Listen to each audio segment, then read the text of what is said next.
अस्सलाम वालेकुम नाज़रीन, आपको आपके अपने चैनल में वेलकम कहती हूँ। हज़रत उमर फ़ारूक रज़ी अल्लाह ताला अन्हा का यौम शहादत आज यकम मुहर्रम को मनाया जाएगा।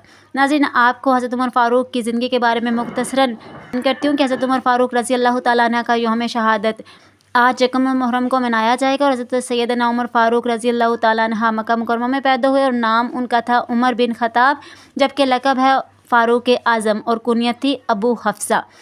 ऐलान नबूवत के छठे साल हज़रत सल्लल्लाहु अलैहि वसल्लम की दुआओं की बदौलत हज़रत उमर ने 35 बरस की उम्र में इस्लाम कबूल किया। अल्लाह ताला अन्हा ने अली और ऐलान मुसलमानों के लिए इस्लाम लाने के बाद मुसलमानों को खाना काबा में नमाज अदा करने का ऐलान फरमाया। हज़रत अबू बकर सदीक़ रज़ी अल्लाह ताला अन्हा की वफ़ात के बाद आप मुसलमानों के दूसरे खलीफा बने।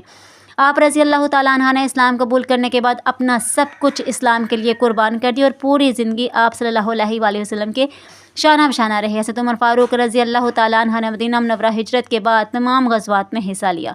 आप रज़ी अल्लाह ताला अन्हा की खिदमात, जुरात और बहादुरी और फतूहात शान और करदार कारनामों में इस्लाम का चेहरा रोशन किया है।